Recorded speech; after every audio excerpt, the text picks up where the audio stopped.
thank you for joining in the Facebook group. So today we are going to talk about the match season 2022. As we have mentioned that we'll have several of these sessions to help you understand what to be done next.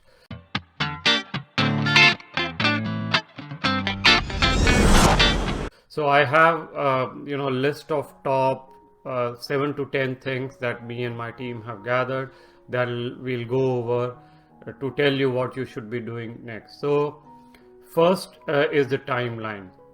So remember that the applications will open up 2 programs on September 29th, and your endeavor should be to apply on time with a complete application and ECFMG certification. This will have a huge benefit and your best chance of match. So focus on applying on September 29th. That is the first thing. Related to that is also to remember that credential verification can take up to 2 to 6 weeks if your school participates in the electronic portal or not. And this can be done anytime after you get your final medical diploma. So keep that in mind. And also that it takes about 3 weeks for the score report of your last step exam to be out. So that's something you should be aware of. And once the credential verification is done, all scores are out, including OET documents like that of good standing, pathway 1 are sent to ECFMG. It still takes 4 to 6 weeks to be ECFMG certified through the pathways. So once the verification is done and all scores are included, you are looking at 4 to 6 weeks. Then the other thing you need to remember is you should upload all documents like MSBE, transcript from your medical school, LORs, etc. no later than September 15th. And the reason is that there are delays always, so just give it enough buffer. So the second thing I want to talk about, the second most important thing you should be working on, obviously if you've not taken STEP exams, STEP scores are very important and the first filters that the program will use to decide whether or not they should send you an invite. Some of you may be preparing for CK, so obviously give your best shot there. High scores like 245, 250 will increase your chances of interview more than any other part of the application. So remember that. Then related is step 3. So if you are done with other exams, have enough of USCE depending on your year of graduation, you should be thinking of step 3. Having a step 3 score before the application deadline will not only get you more interviews, but will also cover up for any gray areas, red flags in your application like older YOG, lack of inpatient USCE and so on. So even if you cannot give it before September, start preparing and take your step 3 before December so that you can update the programs and get the interviews if possible, and of course be eligible for H1B programs. Then the next is the USCEs and the LORs, the related USCEs and the LORs that you will get. It's almost mandatory to have 3 months of USCE. Now for recent graduates it may take maybe 2 months and all, but try to get 3 months of USCE at the minimum and 3 USLORs at the minimum. In fact, we had a class today for our students where we spoke about the importance of LOR. So try to get at least 3 USLORs. Certain universities and hospital-based electives rotations are opening up and in the US, and more will definitely open up if the COVID situation keeps to improve.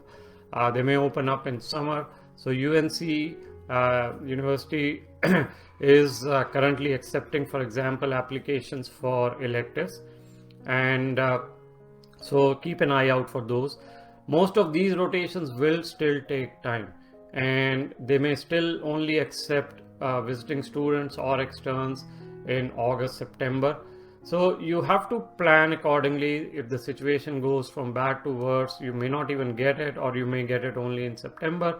So plan accordingly that you have enough USCE before that. And if you are in the US, you can maybe grab any hospital-based rotation at that time. So we also have a list of rotations on our website. You can definitely look at that. For those of you who cannot do in-person rotations due to COVID, travel issues, there's a pandemic raging in India, for example, and other reasons, tele-rotations should be seriously considered. There are many places that offer tele-rotations. You can look up our own website, and even certain universities like UAB are starting to offer virtual tele-rotation program. So take a look at that. So plan for both in-person and tele-rotations. And of course, be aware of the COVID situation in your home country to plan this journey before any travel ban is imposed. So that's something that you have to be very careful for. Clinical rotation, step 3, try to come here if you can to do it. The fourth thing that you should now be starting to think about is your application, also called the ERAS CV. So sometimes around June, and not now, it's too early in April, but sometimes around June, you may want to start working on the first draft for your ERAS CV, and of course there's a personal statement that goes with it. So CV and PS. Start to make a collection of your achievements, your experiences like skills, hobbies, what you did in your rotations, medical schools, or anything that you may think is worthy going into your ERAS CV. We'll have separate sessions on ERAS CV as well. So what you think can go into your PS and CV. Once you start working on the CV, you will use these bullet points. You can improve them, polish them off, and get the final draft out. So the earlier you start, the more time you'll have to show to other stakeholders. Could be your mentors. If you're working with us at USMLE Sarthi, you'll show it to our team, to the journalists, to the physicians. So the review, wherever you want to get the review from, the more time you have, the better it'll be. Now plan to request any other documents like LORs, MSPE, medical school transcript from your school, and let them know that you will be needing to upload it to ERAS when the new token starts, and that will be in June. So in June the new tokens will be out. You should then make sure that the LORs, MSPEs, etc. are all ready to go. The fifth point is about program outreach in the program list. So a typical IMG applicant, say in internal medicine, will apply to more than 150 programs, so between 150 175. There are ready-made lists that are available. You will see them on Facebook, but everything can change. Program requirement can change, some errors can creep in. So the best one would be that you can prepare yourself. Now our students, we provide them with the most updated list based on their profile, based on the scores, etc. So if you are our student, you don't have to worry about it. We will get you the list customized to you. If not, you can start making the list process around maybe early July to August, so that you spend your money wisely, apply to the programs after you've seen the scores cut off, IMG acceptance rates and all that. So look at Frida, look at Residency Explorer, so on. If you are an older graduate or may have some red flags like an attempt, program outreach will definitely help you. You can start it in maybe July and August. You can stay in touch, ask reasonable doubt, express your interest. And like I said, we have separate classes where we teach our students how to do program research, when to reach out, the content of the emails and all that. So the program outreach will be important to you. The sixth is, how do you minimize the gaps? How do you get volunteering experience, work experience? So if you've graduated, it is important to stay clinically active and not show programs that you are just preparing for the exams or working on your application sitting at home. That's considered a red flag. During the rotations in the US, it is best if you cannot work, so do the rotations in the US. That is the best. Now, if you can work as a medical officer in your country, that is excellent. In fact, if you are in countries like India or some of the neighboring countries where there is still a COVID wave and a bad COVID wave going on, if you can get COVID experience, that will really, really help you. did help a lot of students last year, and that will continue to help you. Even volunteering during the times of COVID in the home country is very valuable, and it can give you great discussion topic in the interview. It can show them how compassionate you are and lay the groundwork to discuss your further skills. So any related volunteering around COVID, clinical experience has been valued a lot in the past season that I mentioned, and in this coming season also, COVID experience in your home country should be very, very valuable. The next is how the interviews will be conducted. Now, there's no clarity on that, whether they'll still have virtual or face-to-face on-site interviews, but a lot will depend on how the summer goes. There is a high possibility that this season also will be virtual, given the pandemic situation in other parts of the world. Now, US is getting it under control, but as I mentioned, and as all of you know, the pandemic is still out of control in some of the countries. So there are travel bans. It is likely that the rotations will continue to be or the interviews will be virtual. If it is virtual, it will be conducted similar to last season, but we don't know yet, and we are all awaiting guidance. Maybe by June, July, we will know more on the interview front. And what if you cannot travel? Then of course, like I mentioned, you could do tele-rotations. That is one option. Last year also, many students did very well in tele-rotations. We have a list on our website, look at that. Or continue to work in your home country. That is the best thing you can do to keep up with your clinical skills, to work in a COVID situation. That will really, really help you. And before I take questions that are coming in, I do want to go over what will you do after September 29th to the match day.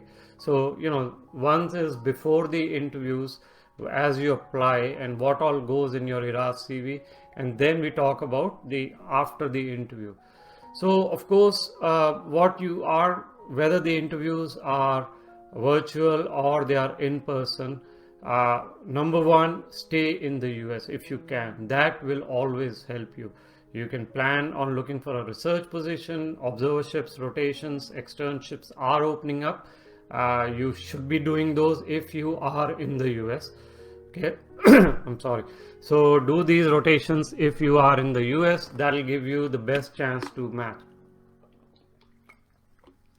Research positions will also help you build contacts, get publications. So looking for research positions, looking for externships, that's a great idea if you are already in the US. Okay, so make sure after September 29th, if you are in the US, continue to work, continue to look for these research positions. Again, if you look for externships, observerships, tele-rotation, take a look on our website. The other important thing, number 8, I think, or 9, is interviewing skills. Interviews are going to be make or break, and interviews actually you should not delay after you apply. In fact, our interview preparation classes will start in June. We have started other courses, but interviewing skills are most important. There are students every year who don't match with 8 to 10 interviews. What that means is they are not able to communicate, they're fit to the specialty, fit to the program, and that gap leads them not to be ranked despite 8 to 10 interviews. So like scores, your publications, your LORs will get you the interview, but now what will matter once you get the interview is your articulation of your skills, demonstrating the experiences you've had, whether in home country or in the US, the USCE, talking about all that, talking about your compassion, the counseling, patient counseling, clinical skills, those experiences that you've gained. So in terms of getting the interviews, you can expect that the interviews come in some kind of a hierarchy. So initially interviews will come to recent graduates, higher scores, people who may not need visa. So assuming the deadline stays 29th September for the ERAS, you will start to see interviews even on the first day, 30th November or 30th September and so on. but a bulk of your interviews will come in October, late October, early November. That's when you will see a bulk, and then it can go on, till January. There will be interview waves. We will talk about when you can actually expect these interviews. But remember, the interview preparation will not happen overnight. So that's something you should be working on, maybe starting July. The 10th thing is continuing the program outreach. Now, during the interview season, like I said, you keep looking for rotations, keep looking for research, continue your job if you are in job, continue to work on interviewing skills, but also continue program outreach. Like we've discussed before, especially if you have red flags or those with few interview invites, don't get desperate, don't get discouraged. There are a lot of cancellation interviews that will come up. It will depend whether the interviews are virtual or not. Last season, the extent of cancellations was less, but still a lot of students got interviews in Jan and Feb, and they were able to match successfully. But that will happen if you continue the program outreach, emailing programs, calling programs. We'll discuss that in separate sessions as we go over these sessions in the later part of the season. But asking genuine questions, showing interest, attending their live webinars. They have a lot of information, each program now on Instagram, and also connecting to the program will help you quite a bit. Of course, like we keep saying, a successful match will need a lot of commitment and perseverance. That is the most important thing after your scores and all, which you probably cannot control. You are very close to matching. Every season this happens, and last season was uncertain. This uncertainty will continue, but you are very close. Match will happen, and we are there to support you in this group as someone from the Sarthi team. So we will keep you updated. Before I take the questions, I do want to say that we will have these sessions regularly. Let us know what topics you want us to cover, and we'll be there to help you. If you need more information about our sessions, you can definitely talk to us. Let me now take some questions as they come in, and we will obviously put this out to recording as well. We'll put it out on YouTube as well. Okay, so the first question I'm actually seeing is step 1 245, CK is 250 plus. There's no USCE, 2 case reports. This comes from Stephen, YOG 2021.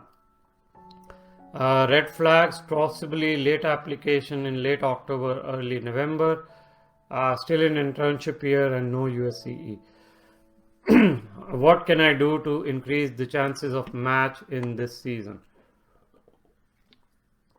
So the STEP scores are very good, excellent STEP scores. You are a recent graduate. You have 2 case reports. In terms of how to improve the chances, I think applying late in your case is still better than not applying. You should be able to get a couple of tele rotations under your belt even if you cannot travel. So at this point you seem to have some research. You're a recent graduate, maybe just graduated, you have good scores. Get some tele rotations and you should be good to go. Apply on time. That if you cannot apply on time, apply late, but apply for sure. You will definitely get interviews. You may get less number of interviews just because you are applying late, but with these credentials and with some USCE, probably tele, you should be able to match. There shouldn't be any issue. Okay, if there are other questions, we are here. We have another 5 minutes or so if you want, and we'll answer the questions. I think the questions are coming in, and Dr. Reddy from our team is collecting those questions. So let me see if he can gather everyone or the questions, and I'm reading it off the screen as well. Is it advisable to take CK with 3 months prep time and take it in the first week of September and I think Dr. Reddy is answering that. So he's already answered that. If the assessment scores are 240, then you can definitely go ahead, but typically it takes more time. What other questions do you have that we can answer? How to approach Sarthi team to get tele-rotation? It is on our website, and probably Dr. Reddy can get you the link as well. But if you go to our website, you should be able to see the tele-rotation links. It's under rotations, so you should be able to do that.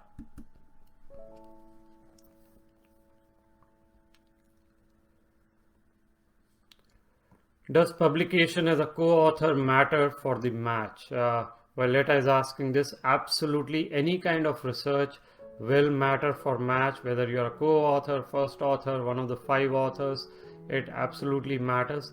What will matter in the interview is your ability to explain your role, your ability to tell them how you contributed, and you may have done statistical analysis, you may have done something else, data gathering, patient recruitment, surveying, whatever you did. It is more important for them to know what you did, how you went about your role, so that will help you. So absolutely, publications as a co-author or any, as long as you are in that co-author list, will help you quite a bit.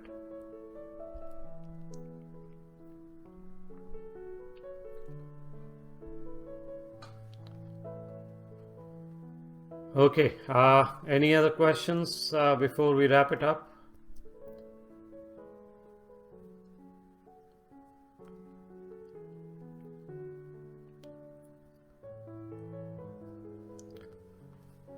Well, if there are no questions for now, stay safe. I will keep looking to see if there are questions. Okay, before we end, I do see a couple that I'm going to take. Let me see that. When is the appropriate time to send out the letter of intent to program to get interview invitation? So there are various kind of outreach that you can do. One is in July, August, where this is more like information gathering about the program requirements, about demonstrating your interest. The getting the interview, then there is a next wave of letters or emails that go out after you have applied. So it depends what you're talking about. And then of course the third wave, the letter of intent, LOI, is after you have interviewed with the program. So I would say there are various phases to it. You can start in July, August, then continue after you have applied. I am applying to psychiatry, working on my own article. Other co-author articles are in IM. Is that a good psychiatry application?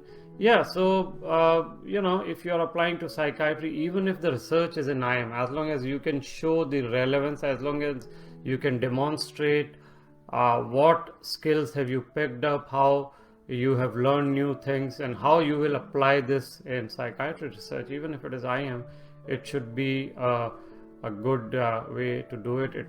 Some research is always better than no research, so it's a good idea to do it.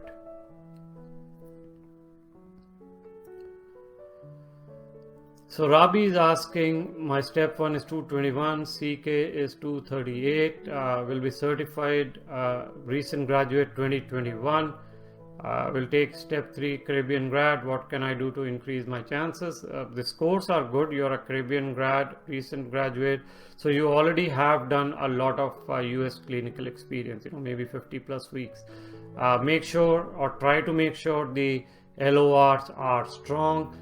Make sure that you have specialty specific LORs. If you can engage in some research, because you seem to have done step 1 and CK, you will already be taking step 3. So that's first is step 3. Then try to see if you can do some research. Your chances are very strong regardless of the specialty, as long as it is IM, FM, pediatrics, all that. You have a good profile. If I don't need a visa to stay in the US, then is it also helpful to have step 3 score? Yes, as we have mentioned before, step 3 scores, depending on your profile, can get you a lot more interviews. So sometimes students may have lower scores, sometimes they may have attempt, sometimes they may have older year of graduation. So all these gaps or all these red flags, step 3 will always help to cover these gaps. And we do write a lot of this. We do give you a lot of tips on Instagram. So follow us on Instagram, because some of these questions on a daily basis, if you ask us on Instagram, you'll probably get a quicker response there, because Facebook, we run this group, but it's a lot of other content also, a lot of relevant content. We may not be able to answer one-on-one here other than some of these sessions. So follow us on Instagram. If you think you need these kind of daily updates, we definitely have very regular updates on Instagram. So it's USMLE Sarthi, and I think Dr. Reddy is putting that link out as well. All right, we are very close to end of or the top of the hour, so 1 p.m. Eastern, around that. So if you have other questions, ask away.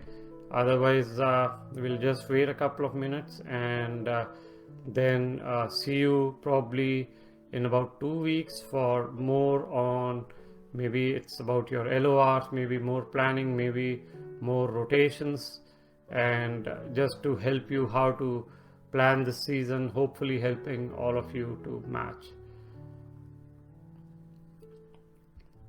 Are there any other questions, anything that I missed? So if I did, please type.